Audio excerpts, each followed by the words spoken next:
Afternoon student. આપણે પાઠ number 8 ટમેટાની દડી રમે દાદા દાદી બરાબર। જે પાઠમાં આપણે આગળ ઘણું બધું વર્ક કરી ચૂક્યા છે બરાબર। આપણે લાસ્ટ લેક્ચરમાં 144 નંબરનું પેજ જેની અંદર આપણે મીઠું કેવી રીતે પકવાય બરાબર। મીઠું પકવે તેને શું કહેવાય? અગરિયો। મીઠું પકવવાની જે ક્યારી હોય એને કહેવાય અગર બરાબર। મીઠાના ઘણા બધા નામ જેમ કે સબરસ, લવણ, લૂણ આ બધા નામ એવી ઘણી બધી માહિતી આપણે જોઈ હતી અને એના પરથી આપણે ખરા ખોટા પણ જોયા હતા બરાબર। હવે એની નીચે જુઓ એક રમત આપી છે જે તમારે ધ્યાનથી વાંચવાની છે બરાબર કે આ રમત છે કઈ રીતે રમાય એ તમે પ્રોપર વાંચશો એટલે તમને ખ્યાલ આવશે કે આ રમતમાં કઈ રીતે રમવાનું હોય છે, એમાં કેવું મેદાન હોય, કેટલા ખેલાડી હોય, કઈ રીતથી રમવામાં આવે બરાબર।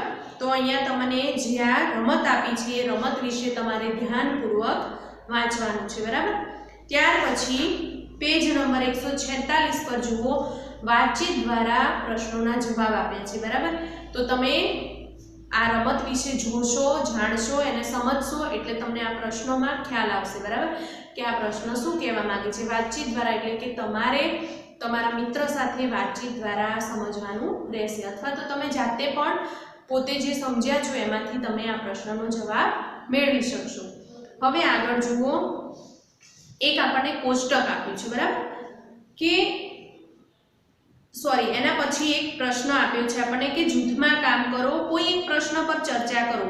અહીંયા આપણને 4 પ્રશ્ન આપ્યા છે એમાંથી તમારે તમને જે યોગ્ય લાગે એ પ્રશ્નની ચર્ચા તમે તમારા વડીલ સમક્ષ કરી શકો અથવા તો પેરેન્ટ સમક્ષ કરી શકો છો બરાબર। અત્યારે આપણે ઓફલાઈનમાં આપણે મળતા હતા પણ અત્યારે મળવાનું નથી થતું બરાબર। તો તમારે તમારા પેરેન્ટ સાથે આ પ્રશ્નની ચર્ચા કરવી। દાખલા તરીકે મીઠું ન હોય તો આ રમત રમી શકાય કેવી રીતે એ પ્રશ્ન તમે લીધો બરાબર। તો તમે રમત વિશે જોયું છે આગળ કે આ રમતમાં મીઠાનો ઉપયોગ થાય છે કે નથી થતો બરાબર। તો એ રીતે તમારે ઘરમાં મોટા ભાઈ બહેન અથવા તો વડીલો સાથે આ પ્રશ્નની ચર્ચા કરવાની છે। ત્યાર પછી જુઓ નીચે એક તમને કોષ્ટક આપ્યું છે બરાબર। હવે એ કોષ્ટકમાં જુઓ નીચેના કોઠામાં ધોરણ 4માં ભણતા કેટલાક બાળકોની વિગતો આપી છે। એના આધારે જૂથમાં ચર્ચા કરીને નક્કી કરો કે દાંડી કૂચની રમત સૌથી સારી કોણ રમી શકે, શા માટે? તમારો જવાબ કારણો સહિત વર્ગમાં રજૂ કરો। આપણને આગળ દાંડી કૂચની રમત વિશે મેં તમને કીધું કે તમારે જાતે વાંચવાનું છે, એને સમજવાનું છે અને એના પ્રશ્નોને પણ સમજવાના છે। તો અહીંયા આપણને એ જ દાંડી કૂચની રમત રમવા માટે કયું વિદ્યાર્થી કેપેબલ છે એના નામ આપેલા છે। અહીંયા જુઓ ધોરણ 4માં ભણતા વિદ્યાર્થીઓની વિગત આપી છે કે કયા વિદ્યાર્થીઓની ઊંચાઈ કેટલી છે, શરીરનો બાંધો કેટલો છે, દોડવાની ઝડપ, ચપળતા, સીધી લીટીમાં દોડવાની આવડત અને નિર્ણય શક્તિ બરાબર। તો અહીંયા એવા કેટલાક જે દાંડીકૂચ રમતમાં જેવા એક્સપર્ટ છે જેવા સ્ટુડન્ટ એવા સ્ટુડન્ટના અહીંયા નામ આપ્યા છે અને સાથે સાથે એમની વિગતો પણ આપી છે કે એમની ઊંચાઈ કેટલી છે, દોડવાની ઝડપ કેટલી છે બરાબર। હવે આગળ જુઓ પેજ નંબર 147 પર તમે કેપ્ટન છો, નીચેની રમત રમવા માટે ટીમમાં કયા કયા ખેલાડીને લેશો ઉપરના કોઠા પરથી નક્કી કરો। એટલે અહીંયા જે આ પેજ 146 પર જે કોઠો આપ્યો છે એના પરથી તમારે અહીંયા ખેલાડીની પસંદગી કરવાની છે। તમે કેપ્ટન હોય દાખલા તરીકે ઘરે તમે ક્રિકેટ રમતા હશો બરાબર, તો બે ટીમના બે કેપ્ટન બને બરાબર અને જે કેપ્ટન વારાફરતી બંને કેપ્ટન એક એક ખેલાડીને પસંદ કરતા જાય બરાબર। તો અહીંયા તમારે એ જ વસ્તુ કરવાની છે કે તમે પોતે કેપ્ટન છો એમ માની લો તો કેપ્ટનનું નામ છે ત્યાં તમારું નામ લખો અને એની નીચે રમતનું નામ આપ્યું છે અને એની સામે લખ્યું છે તમે પસંદ કરેલ ખેલાડી। હવે તમારા ક્લાસમાં કયા કયા છોકરાઓ કઈ રમત રમવામાં ચેમ્પિયન છે એ તમને ખ્યાલ હશે, કદાચ તમને પીટીના સર છે એ રમત રમાડતા હોય અને તમને ખબર હોય કે કયો છોકરો છે અથવા તો કઈ છોકરી છે આ રમતમાં ચેમ્પિયન છે અથવા તો એ કુશળ છે। તો અહીંયા જો રમતના નામ આપ્યા છે દાંડીકૂચ, ગીલી દંડા, કબડ્ડી, ખોખો, મારદડી અને નારગોલ। હવે આ જે રમતના નામ છે એની સામે તમારે તમે પસંદ કરેલ ખેલાડી લખવાના છે બરાબર। તો તમે જે ખેલાડીની પસંદગી કરો છો એના નામ તમારે અહીંયા લખવાના છે, બરાબર? એ તમારે હોમવર્કની અંદર લખવાના રહેશે, બરાબર?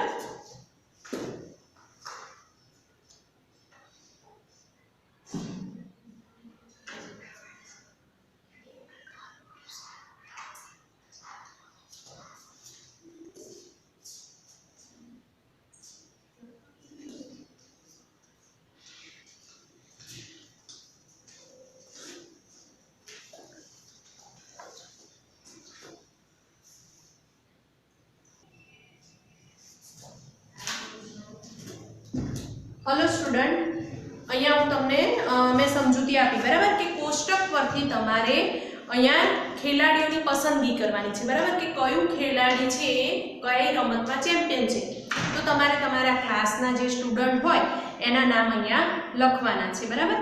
તો આ પણ તમારે જાતે વર્ક કરવાનું રહેશે. હવે જુઓ આગળ ઉદાહરણ વાંચો. વાક્યોને તેથી, કારણ કે, કેમ કે શબ્દો વડે જોડી એક વાક્ય બનાવો.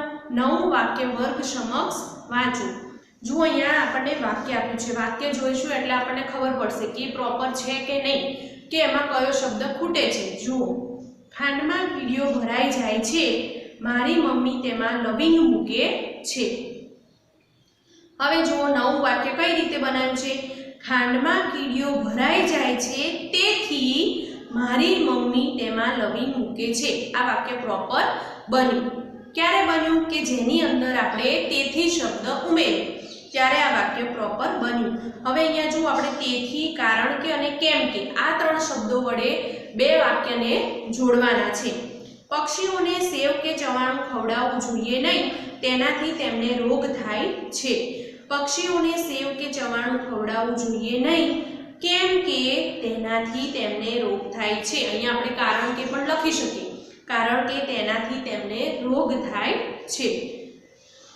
હવે જુઓ, પહેલો નંબરનું વાક્ય છે, આપણે સાથે સાથે લખતા પણ જઈશું. બંધ રહેતા કબાટમાંથી વાસ આવે છે, તેમાં ફિનાઇલની ગોળી મૂકવી છે. તો અહીંયા આપણે કયા શબ્દથી જોડીશું? પહેલું વાક્ય છે એને કયા શબ્દથી જોડીશું? તેથી, બરાબર? તો બે વાક્યની વચ્ચે તેથી મૂકી અને વાક્ય ફરી લખો. જેમ કે બંધ રહેતા કબાટમાંથી વાસ આવે છે, તેથી તેમાં ફિનાઇલની ગોળી મૂકવી જોઈએ. હવે બીજું વાક્ય, મને ઘણી બધી વાર્તાઓ આવડે છે, મારા પપ્પા રોજ મને વાર્તાઓ કહે છે. તો અહીંયા આપણે શું મૂકીશું? કારણ કે. બે વાક્યની વચ્ચે આપણે મૂકીશું કારણ કે. હવે વાક્યને વાંચો. મને ઘણી બધી વાર્તાઓ આવડે છે, કારણ કે મારા પપ્પા રોજ મને વાર્તાઓ કહે છે. હવે ત્રીજો નંબર, બધો કપાસ બગડી ગયો, છોડ પર ઈયળો પડી ગઈ હતી. હવે અહીંયા આપણે મૂકીશું કેમ કે. કેમ કે અથવા કારણ કે પણ મૂકી શકાય, બરાબર? જુઓ, બધો કપાસ બગડી ગયો છે કેમ કે છોડ પર ઈયળો પડી ગઈ હતી. ચોથો નંબર, કાચબાએ તેના અંગો ઢાલમાં લઈ લીધા, એને કંઈક અવાજ સંભળાયો. તો અહીંયા પણ આપણે મૂકીશું કેમ કે. હવે વાક્યને ફરીથી વાંચો. કાચબાએ તેના અંગો ઢાલમાં લઈ લીધા કેમ કે એને કંઈક અવાજ સંભળાયો. હવે જુઓ, પાંચમા નંબરમાં, મોટા ભાગે ડાંગરનો પાક ચોમાસામાં થાય છે, ડાંગરને વધુ પાણીની જરૂર પડે છે. તો અહીંયા આપણે લખીશું કારણ કે. કારણ કે શબ્દ વચ્ચે મૂકવાનો છે અને વાક્યને તમારે ફરીથી લખવાનું છે. મેં આખું વાક્ય નથી લખ્યું, પણ તમારે આખું વાક્ય લખવાનું છે. મોટા ભાગે ડાંગરનો પાક ચોમાસામાં થાય છે, પછી લખવાનું કે કારણ કે ડાંગરને વધુ પાણીની જરૂર પડે છે, બરાબર? અહીંયા આ પ્રશ્ન પણ આપણે પૂરો થયો. હવે આગળ પેજ ફેરવો. પદ્માસનમાં બેસો, 5 વાર ઊંડા શ્વાસ લો, ઉદાહરણ મુજબ શબ્દોને ગોઠવી વાક્ય બનાવો. અહીંયા આપણને વાક્ય આપ્યું છે, સાથે તમને એક એક્ટિવિટી પણ આપી છે, બરાબર? એ પણ તમે ઘરે કરી શકો છો. જુઓ, એ વાક્ય છે એમાં પણ આપણે શું કરવાનું છે કે શબ્દને ગોઠવવાના છે. દર વખતે કેવું હોય કે તમને તમારે માત્ર અંદર શબ્દ એડ કરવાના હોય. જેમ કે અહીંયા આપણે આગળનો પ્રશ્ન જોયો, એમાં જોયું કે તેથી, કારણ કે, કેમ કે, કારણ કે આવા શબ્દો ઉમેરીને આપણે વાક્યને ફરીથી બનાવ્યું, પ્રોપર વાક્ય બનાવ્યું. પણ અહીંયા શું કરવાનું છે? આ શબ્દો ઉમેરવાના પણ છે, કેમ કે, તેથી, કારણ કે એવા શબ્દો પણ ઉમેરવાના છે અને સાથે સાથે વાક્ય પણ કેવું છે? આડાઅવળું છે, જેને આપણે પ્રોપર કરવાનું છે. જુઓ, બને છે પૌષ્ટિક આહાર દૂધ છે તેથી, દૂધ છે તે મજબૂત પીવાથી, કેમ કે, હાડકાં. તો અહીંયા આપણે ઉદાહરણમાં જુઓ, જવાબ આપ્યો છે દૂધ પૌષ્ટિક આહાર છે કેમ કે તે પીવાથી, અહીંયા કેમ કે ઉમેર્યું. જો વાક્યની અંદર કેમ કે શબ્દ નથી પણ આપણે ઉમેરવાનો છે, કેમ કે તે પીવાથી હાડકાં મજબૂત બને છે. હવે એવી રીતે આપણે સાથે સાથે જે આ વાક્ય છે એને બનાવતા પણ જઈશું, પ્રોપર ગોઠવતા પણ જઈશું અને વચ્ચે વચ્ચે જે શબ્દો ઉમેરવાના છે એ ઉમેરતા પણ જઈશું. જુઓ, પહેલું વાક્ય છે 3 રંગો છે કહેવામાં આવે છે તેને ત્રિરંગો, તેથી આપણા રાષ્ટ્રધ્વજમાં.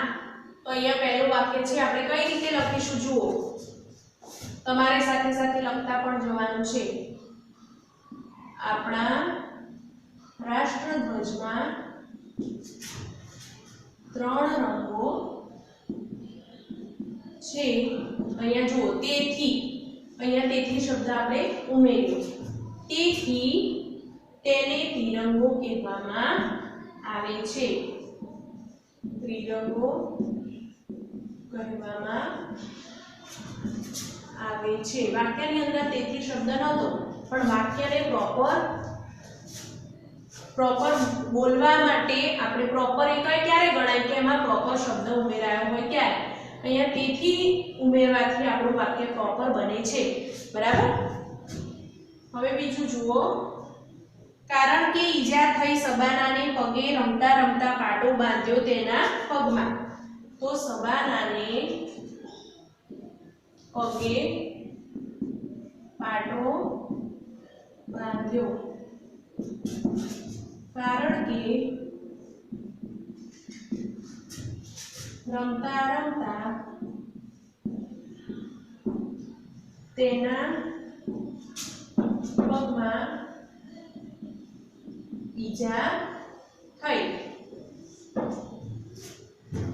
હવે ત્રીજું જુઓ, વર્ગમાં આગળ છે શાહિદને ચશ્માના નંબર બેસાડે છે વધુ, તેથી શિક્ષક તેને. જુઓ, શાહિદને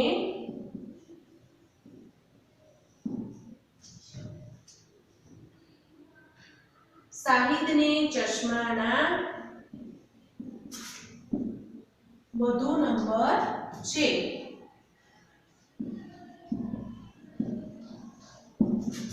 તેથી શિક્ષક તેને વર્ગમાં આગળ બેસાડે છે.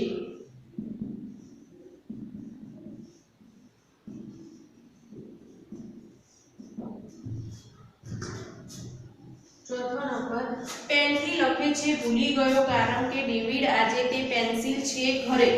હવે આડાઅવળી શબ્દ છે એને આપણે યોગ્ય રીતે ગોઠવીને યોગ્ય વાક્ય બનાવીશું. જુઓ, ડેવિડ આજે પેનથી લખે છે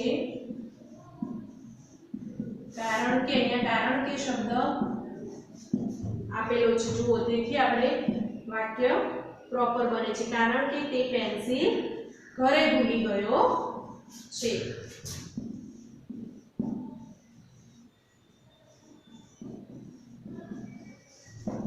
ચલો, દરેક સ્ટુડન્ટ આ રીતે જે વાક્ય છે એને પ્રોપર આડાઅવળી છે અને યોગ્ય ક્રમમાં ગોઠવીને આપણે પ્રોપર વાક્ય બનાવ્યું. હવે એની આગળ જુઓ, યોગ્ય શબ્દ મૂકી ખાલી જગ્યા પૂરો. જુઓ, કેમ કે, પણ, તેથી, પરંતુ, અથવા આવા શબ્દ મૂકીને આપણે શું કરવાનું છે? ખાલી જગ્યાને પૂરવાની છે. બરાબર? જુઓ, પહેલું, દાદા ગુસ્સે થાય ખાલી જગ્યા કદી મારે નહીં. તો અહીંયા આપણે શું મૂકીશું? પણ. દાદા ગુસ્સે થાય પણ, પહેલી ખાલી જગ્યામાં શું લખીશું? પણ. પણ કદી ગુસ્સે થાય નહીં. સોરી, ગુસ્સે થાય પણ કદી મારે નહીં. હવે બીજું જુઓ, રુદ્ર તો ઠીક પલકને દાદીની આ વાતની ખબર નહોતી. રુદ્ર તો ઠીક, પલકને પણ દાદીની આ વાતની ખબર નહોતી. તો અહીંયા બીજી ખાલી જગ્યામાં પણ લખીશું પણ. તમારે સાથે સાથે લખતા જવાનું છે ખાલી જગ્યામાં. ત્રીજો નંબર, આજે મારે વહેલા ઘરે જવું પડશે કેમ કે અમારે બહાર ગામ જવાનું છે. ત્રીજી ખાલી જગ્યામાં લખીશું કેમ કે. ચોથી ખાલી જગ્યા, હું અથવા મારી બહેન કોઈક તો રોજ એકાદ તોફાન કરીએ જ. હું અથવા મારી બહેન. તો અહીંયા ચોથી ખાલી જગ્યામાં આપણે લખીશું અથવા. બરાબર. આગળ પાંચમો નંબર છે, પવન જોરદાર છે ખાલી જગ્યા પતંગ ચગાવવાની મજા પડશે. પવન જોરદાર છે તેથી પતંગ ચગાવવાની મજા પડશે. અહીંયા લખીશું આપણે તેથી. હવે છઠ્ઠો નંબર છે, મારે તો રમવું જ હતું ખાલી જગ્યા બાપુજીએ પરાણે ભણવા બેસાડ્યું. તો અહીંયા ખાલી જગ્યામાં લખીશું આપણે પરંતુ. મારે તો રમવું જ હતું પરંતુ બાપુજીએ પરાણે ભણવા બેસાડ્યું. પરંતુ લખીશું છઠ્ઠી ખાલી જગ્યામાં. હવે આગળ જુઓ સાતમો નંબર, હવે વધારે વાંચવું પડશે ખાલી જગ્યા પરીક્ષા નજીક આવી રહી છે.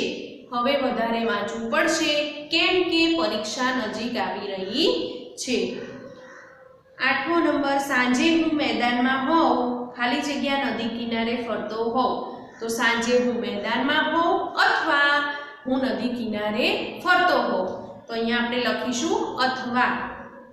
નવમા નંબરમાં, આજે વાર્તા સાંભળવાની ખૂબ મજા આવતી હતી ખાલી જગ્યા ઘંટ વાગ્યા પછી પણ કોઈ ઊભું ન થયું. તો અહીંયા લખીશું તેથી. વાર્તા સાંભળવાની મજા આવતી હતી તેથી ઘંટ વાગ્યા પછી પણ કોઈ ઊભું થયું નહીં. 10મા નંબરમાં, મારે ખાલી જગ્યા દાદીની જેમ રમતમાં એક્કો બનવું છે. તો મારે પણ ખાલી જગ્યામાં શું લખીશું પણ. મારે પણ દાદીની જેમ રમતમાં એક્કો બનવું છે. હવે અહીંયા આગળ જુઓ સામેના પેજ પર અ, ક અને બ વડે જોડી વાક્યો ઝડપથી બનાવીને બોલો અને લખો. જુઓ અહીંયા આપણને કોષ્ટક આપ્યું છે અ, બ અને ક. અમાં પણ વાક્ય છે અને કમાં પણ વાક્ય આપેલું છે. બમાં શું છે? એટલે, પરંતુ, તેથી, પણ, કેમ કે આવા શબ્દો આપ્યા છે. તો આપણે અનું વાક્ય છે એ કની અ અને ક બંને વાક્યોને જોડવા માટે આપણે બમાં જે શબ્દ આપ્યા છે એનો ઉપયોગ કરીશું અને વાક્ય ફરીથી બનાવીશું. જુઓ આમાં આપણે કયા કયા વાક્ય કઈ રીતે બનાવી શકાય. જુઓ અહીંયા, મને રમવાનું ગમે છે, પછી બમાંથી આપણે પરંતુ મૂકી શકીએ. પરંતુ મને કોઈ રમાડતું નથી. કમાં આપ્યું છે મને કોઈ રમાડતું નથી. તો આ એક વાક્ય થયું. તમારે સાથે સાથે લખતા પણ જવાનું છે, હું બોલું એ પ્રમાણે. મને રમવાનું ગમે છે પરંતુ મને કોઈ રમાડતું નથી. બીજું વાક્ય એવું પણ બનાવી શકાય, મને રમવાનું ગમે છે તેથી હું તારાથી પહેલો આવી ગયો હતો. હવે આગળ જુઓ, મારે તો કબડ્ડી રમવી છે પણ મને કોઈ રમાડતું નથી. પછી એનું એ જ વાક્ય ફરી જુઓ, મારે તો કબડ્ડી રમવી છે તેથી હવે રમવા જઈશ. બરાબર. અહીંયા મેં 4 વાક્ય બનાવ્યા છે. હવે બીજા તમારે 4 થી 5 વાક્ય આ રીતે બનાવવાના છે.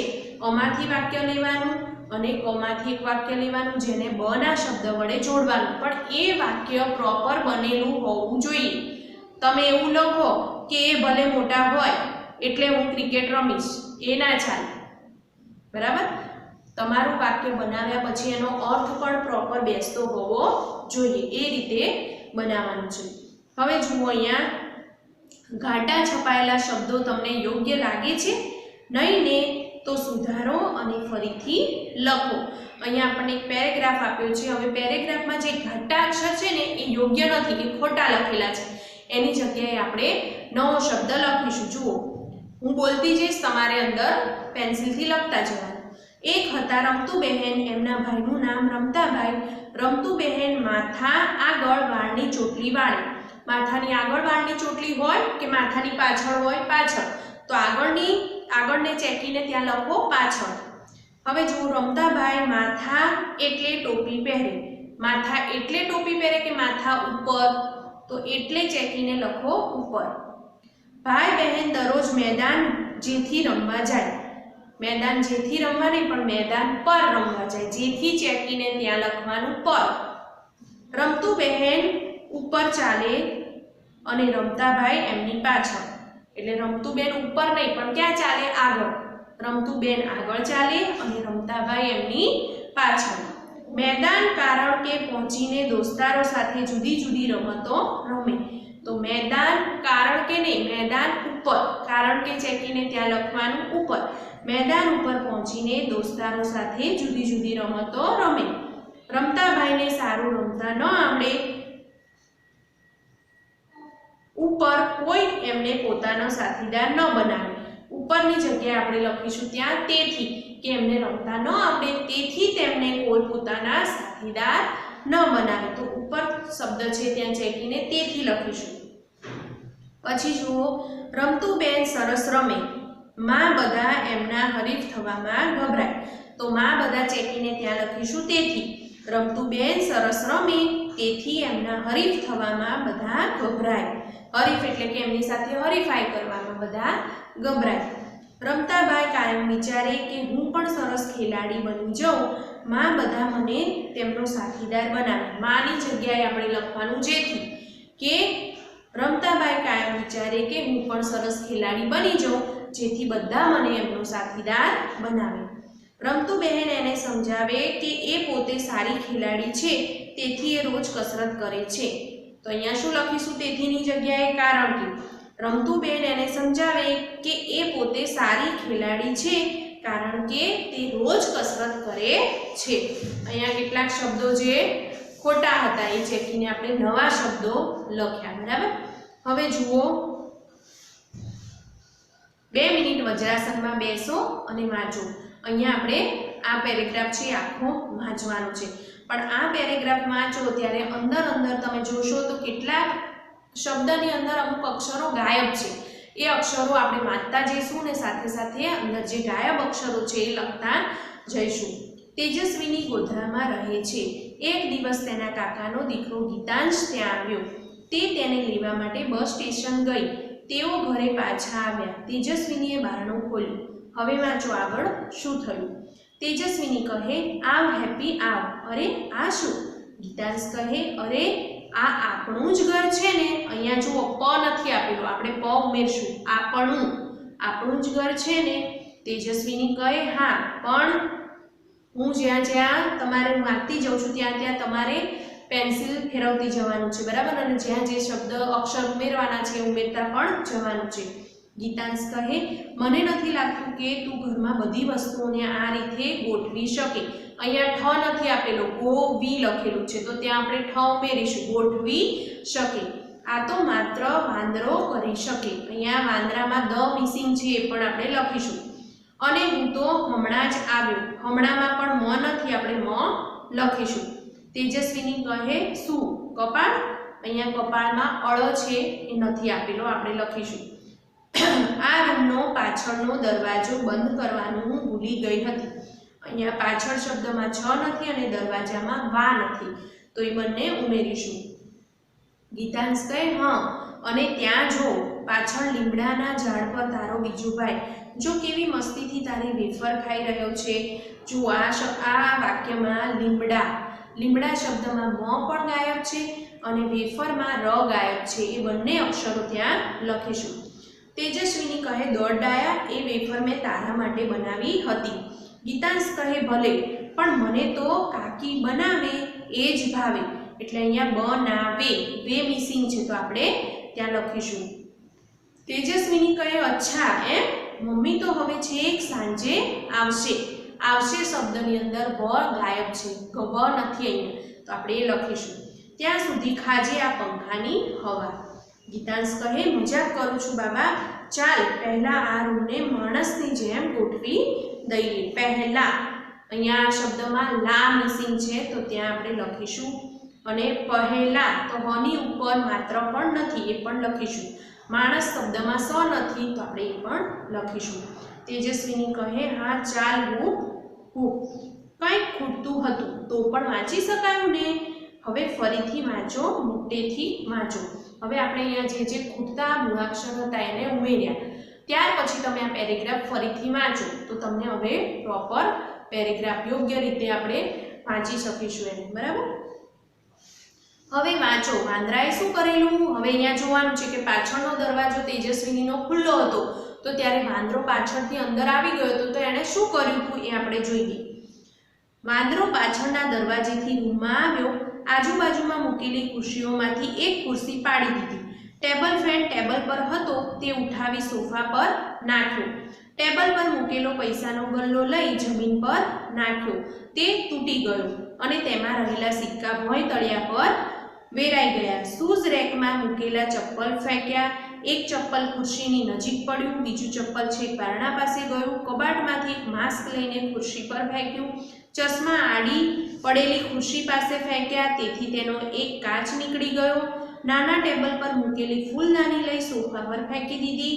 દીવાલ પર ટીંગાડેલું ઘડિયાળ નીચે પડ્યું. જો અહીંયા શું વાંદરાએ કારસ્તાન કર્યા છે. પાછળનો દરવાજો ખુલ્લો તો તમારા ઘરમાં પણ તમને ક્યારેક એવો એક્સપિરિયન્સ થયો કે વાંદરો અચાનક ઘરમાં ઘૂસી જાય તો કેવું તોફાન કરે, કેવી વસ્તુઓ ફેંકાફેંક કરે, બરાબર.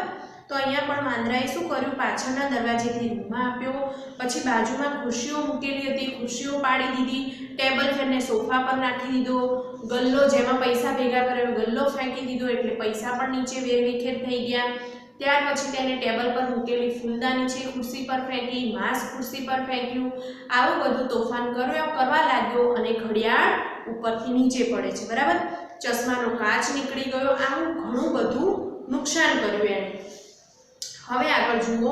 તેજસ્વીનીના ઓરડાને વાંદરાએ કેવી રીતે ગોઠવ્યો છે તે તમે વાંચો ને તો તે પ્રમાણે ચિત્ર દોરો. અહીંયા તમને જે ચિત્ર આપ્યું છે પેજ નંબર 151 પર એ એકદમ વ્યવસ્થિત બધું પ્રોપર એની જગ્યાએ અને વ્યવસ્થિત ગોઠવેલું આપ્યું છે. પણ તમને અહીંયા ચિત્ર શેનું દોરવાનું કીધું છે? તો વાંદરાએ જે રૂમને અસ્તવ્યસ્ત કર્યો છે તો એ અસ્તવ્યસ્ત રૂમને તમારે દોરવાનો છે. જેમ કે સોફા પર ટેબલ ફેન પડેલો હોય, ઘડિયાળ નીચે પડેલું હોય, ગલ્લામાંથી પૈસા પડેલા હોય નીચે વેરવિખેર, તો તમારે આવું અસ્તવ્યસ્ત રૂમનું ચિત્ર હોમવર્કની નોટમાં દોરવાનું છે. હવે આગળ જુઓ. ટમેટું ધ્રુજે છે કેમ ભાઈ? સાંભળો, ગાઓ, વારંવાર ધ્રુજો. અહીંયા એક આપણે ઠંડીનું ગીત આપેલું છે, આપણે જોઈશું. કહે ટમેટું મને ફ્રીજમાં બહુ લાગે છે ઠંડી. દૂધી માસી ઝટ પહેરાવો બંડી. આના કરતા હતા ડાળ પર રમતા અડકો દડકો. મીઠો મીઠો મને જ લાગતો એ સવારનો તડકો. કહે ટમેટું મને ફ્રીજમાં, એટલે કે ટમેટું કહે છે કે મને ફ્રીજમાં ખૂબ ઠંડી લાગે છે. તો દૂધી માસી મારી એક હેલ્પ કરો ને, મને ઝટ દઈને બંડી પહેરાવી દો ને, એટલે મને ઠંડી ઓછી લાગે. આના કરતાં તો અમે ડાળ પર જે અડકો દડકો રમતા હતા, એટલે કે અમે ડાળ પર જ્યારે પવન આવે ત્યારે આમ હલતા હોય ને ટમેટા, તો એના કરતાં તો અમે ડાળ પર હતા એ સારા હતા, કારણ કે ત્યાં અમારી ઉપર સવારનો કૂણો તડકો આવતો હતો. અહીં તો બસ છે ઠંડી અને બરફના ગામ. કોણે ફ્રીજ બનાવ્યું જેમાં નથી હૂંફનું નામ. અહીં તો બસ ફ્રીજમાં ઠંડી છે. ફ્રીજમાં શું હોય? ફ્રીજ ખોલો તો પણ તમને ઠંડી હવા આવે, બરાબર. તો અહીંયા ટમેટાને બહુ ઠંડી લાગી ગઈ છે, તો શું કહે છે કે અહીંયા તો બસ ઠંડી જ છે અને બરફના ગામ છે. અહીંયા તો હૂંફનું નામો નિશાને નથી. હૂંફ એટલે કે ગરમાવો, હૂંફ એટલે કે ગરમ, બરાબર. તો અહીંયા ગરમાવો મળતો નથી ટમેટાને, એટલે એને ઠંડીથી એ ધ્રુજવા લાગ્યું છે. ત્યાં દરવાજો ખુલ્યો ફ્રીજનો લેવા માટે ઘારી. મૂળાભાઈએ ટમેટાને ટપાક ટપલી મારી. ત્યાં તો કોઈક ફ્રીજનો દરવાજો ખોલે છે, શું કરવા માટે? તો ઘારી લેવા માટે, બરાબર. ઘારી અંદર મૂકી હશે તો એ લેવા માટે દરવાજો ખુલ્યો. એટલામાં તો મૂળાભાઈએ શું કર્યું? ટમેટાને ટપલી મારી. જેવી ટપલી મારી એવું આગળ શું થાય છે જુઓ. દળદળ કરતું ગયું ટમેટું છેક ફ્રીજની બહાર. બારીમાંથી સૂરજ જોયો નથી ખુશીનો પાર. ટામેટાને ટપલી મારી મૂળાભાઈ એટલે ટમેટું દળતું ફ્રીજની બહાર જતું રહ્યું. જેવું બહાર ગયું એટલે એકદમ ખુશ થઈ ગયું. કેમ ખુશ થઈ ગયું? કારણ કે એને બારીમાંથી સૂરજને જોયો એટલે એને શું થયું? હાય, હવે મને થોડું ગરમાવો મળશે. ત્યાં નાના બે કિરણો આવ્યા પાર કરીને સડકો, કહે ટમેટા રાજા પહેરો મીઠો મીઠો તડકો. ત્યાં તો સૂરજના બે કિરણો બે સડકો એટલે કે બે રસ્તા પાર કરીને ટમેટાની ઉપર પડે છે અને શું કહે છે કે ટમેટા રાજા હવે તમે આ તડકો મીઠો મીઠો તડકો પહેરો અને તમારી ઠંડીને ભગાડો. અહીંયા આપણે ઠંડી ગીત સરસ મજાનું જોયું અને સમજ્યા, બરાબર. હવે પાછળ જુઓ, વાતચીત દ્વારા પ્રશ્નોના જવાબ છે તો એ આપણે જોઈશું. ટમેટાને શું થયું ત્યારે તમને મજા પડી અને ટમેટાને શું થયું ત્યારે તમને દુઃખ થયું. તો ટમેટાને જ્યારે મૂળાભાઈએ ટપાક ટપલી મારી ત્યારે અમને મજા પડી, કારણ કે એને તડકો ખાવાનું મળ્યો, બહાર ફ્રીજની બહાર નીકળી ગયું એટલે એને તડકો મળ્યો. ટમેટાને શું થયું ત્યારે તમને દુઃખ થયું? તો ટમેટાને જ્યારે બહુ જ ઠંડી લાગતી હતી ત્યારે આપણને દુઃખ થયું. અહીંયા માત્ર આપણે કલ્પના કરવાની છે, બરાબર. તમે ફ્રીજ જોયું છે? તો હા. ક્યાં? તો મોસ્ટલી ઘરમાં જ હોય. તો ફ્રીજમાં કઈ કઈ વસ્તુઓ હોય છે? ફ્રીજમાં આપણે દૂધ, દહીં, છાશ, પનીર, શાકભાજી, ફળ, બરાબર, અથવા તો કોઈ વસ્તુ એવી હોય કે જે બગડી જતી હોય એને સ્ટોર કરવા માટે ફ્રીઝરનો ઉપયોગ કરતા હોય, ઠંડુ પાણી મૂકતા હોય, બરફ મૂકતા હોય, શરબત મૂકતા હોય, બરાબર. સોસ છે, જાત જાતના સોસ, જામ, એ બધું આપણે ફ્રીજની અંદર મૂકતા હોઈએ છીએ કે જેના કારણે એને આપણે વધુ સમય સારા રાખી શકીએ. ફ્રીજ વગર શાકભાજી, દહીં, દૂધ કેવી રીતે સાચવી શકાય? જો અહીંયા શું કીધું છે આપણને કે ફ્રીજમાં આપણે દૂધ, દહીં અને છાશ સચવાય છે ઠંડકના લીધે, કારણ કે ગરમીમાં વસ્તુ જલ્દી ખરાબ થઈ જાય, પણ ઠંડક મળે તો એ વસ્તુ લાંબો સમય સુધી સારી રહી શકે. તો ફ્રીજ વગર આપણે કઈ રીતે દૂધ, દહીં, છાશ, શાકભાજી સારા રાખી શકીએ? તો જુઓ, પહેલાના જમાનામાં ફ્રીજ નહોતા તો દૂધને શું કરતા? એકદમ ગરમ કરી દેતા, બરાબર. એનો ઉભરો આવે એટલા સુધી ગરમ કરતા, જેથી કરીને એ બહારને બહાર રાખે તો પણ બગડતું નહોતું. પછી શાકભાજી હોય, ફળ હોય, એને શું કરતા? તો જે કંતારનો કોથળો હોય એના પર પાણી છાંટીને એના પર ઢાંકી દેતા, જેથી કરીને એને ઠંડક મળે, એટલે એ જલ્દી બગડતા નહોતા. હવે આગળ જુઓ, ફ્રીજમાં રહેલા શાકભાજી, ફળ શું વાતો કરતા હશે? તો ફ્રીજમાં રહેલા શાકભાજી અને ફળ એવી વાત કરી શકે કે અહીંયા આપણને કેટલી બધી ઠંડીમાં રહેવું પડે છે, આપણને કોણ બહાર કાઢશે? આપણે અહીંયા માત્ર કલ્પના કરવાની છે કે આવી આવી વાત કરતા હશે. હવે જુઓ, તમને ફ્રીજ બનવું ગમે કે ફ્રીજમાં રહેલી વસ્તુ બનવું ગમે? તો આપણને ફ્રીજ બનવું ગમે, બરાબર, કારણ કે ફ્રીજમાં રહેતી વસ્તુને ખૂબ ઠંડી સહન કરવી પડે છે, બરાબર. અહીંયા જુઓ, ફ્રીજમાંથી બહાર નીકળીને ટમેટું મનમાં શું બોલ્યું હશે? તો ટમેટું એવું કદાચ બોલ્યું હોય કે હા, સારું થયું હું ફ્રીજની બહાર નીકળી ગયું, હવે મારે ઠંડીને સહન કરવી નહીં પડે. હવે પછી તમે કોઈને ટમેટું કાપતા જુઓ ત્યારે તમને શું થાય? તો જ્યારે પણ આપણે ટમેટું કાપીએ ત્યારે આપણને એક વિચાર આવે, બરાબર, કે આ ટમેટું છે એને અત્યાર સુધી ફ્રીજમાં રાખ્યું હતું તો એને કેટલી બધી ઠંડી સહન કરી હશે, બરાબર. હવે એને બહાર કાઢ્યું છે તો એને સારું લાગતું હશે. હવે આગળ જુઓ, જવાબ તો તમને આવડશે જ, લખી લો. અહીંયા હું જવાબ તમને પ્રશ્નનો જવાબ કઈ રીતે લખવો એ સમજાવું છું, તમારે તમારી જાતે લખવાનું છે. ટમેટાએ બંડી કેમ માંગી? તો ટમેટાએ ઠંડીથી બચવા માટે બંડી માંગી. બીજો પ્રશ્ન, ટમેટાને ઠંડી લાગી ત્યારે તેને શું યાદ આવ્યું? તો ટમેટાને ઠંડી લાગી ત્યારે તેને જ્યારે ડાળ પર લટકતા હતા ત્યારે કૂણો તડકો મળતો હતો એ યાદ આવ્યું. ટમેટું શું જોઈને ખુશ થઈ ગયું? તો ટમેટું સુરત દાદાની કિરણો એના પર પડી સુરત દાદાને જોઈને ખુશ થઈ ગયું. ટમેટાને ફ્રીજમાં કોની યાદ આવે છે? તો ટમેટાને ફ્રીજમાં હૂંફની યાદ આવે છે. ટમેટાએ કોની પાસે મદદ માંગી હતી? તો ટમેટાએ દૂધી માસી પાસે મદદ માંગી હતી. દૂધી માસીને કીધું હતું ને કે દૂધી માસી મને બંડી પહેરાવો ને, તો કોની હેલ્પ માંગી હતી મદદ? તો દૂધી માસીની. ટમેટાને ફ્રીજ ગમે છે? ના. કેમ ખબર પડી? કારણ કે ટમેટાને ફ્રીજમાં ખૂબ ઠંડી લાગતી હતી અને એવું વિચારે છે કે આના કરતાં તો અમે બહાર ઝાડની ડાળ પર સારા હતા. આના પરથી ખબર પડે કે ટમેટાને ફ્રીજ ગમતું નથી. ટમેટું કોને કોને થેન્ક યુ કહેશે? શા માટે? તો એક તો ટમેટું મૂળાભાઈને થેન્ક યુ કહેશે. શા માટે? તો તો મૂળાભાઈએ એને ટપલી મારીને ફ્રીજની બહાર મોકલી દીધું, જેથી એને ગરમાવો મળ્યો. અને બીજું કે સુરત દાદાને થેન્ક યુ કહેશે, કારણ કે સુરત દાદાએ એના પર કિરણો નાખી, જેથી કરીને એને ગરમાવો મળ્યો. ટમેટું સૂર્યપ્રકાશ અથવા તો તડકો શા માટે ન ઈચ્છે? બરાબર, ટમેટું સૂર્યપ્રકાશ અથવા તો તડકો એટલે કે ગરમી કેમ ના ઈચ્છે? કારણ કે ટમેટા પર જો વધારે સૂર્યપ્રકાશ અથવા તો વધારે ગરમીમાં ટમેટું રહે તો એ બગડી જતું હોય છે. બરાબર, એટલા માટે એ ન ઈચ્છે. હવે જુઓ, કવિતાના શબ્દોનો ઉપયોગ કરી ખાલી જગ્યા પૂરો. અહીંયા આપણે શું કરવાનું છે? કવિતાના શબ્દોનો ઉપયોગ કરીને ખાલી જગ્યા પૂરવાની છે. આપણે નેક્સ્ટ પીરિયડમાં ખાલી જગ્યા હું તમને સમજાવીશ અને તમારે ટેક્સ્ટ બુકમાં લખવાની છે. બરાબર, અહીંયા આપણે આટલા સુધી રાખીએ છીએ. હવે બાકીનું જે કંઈ વર્ક બાકી છે આપણે નેક્સ્ટ પીરિયડમાં જોઈશું. Okay, by everyone.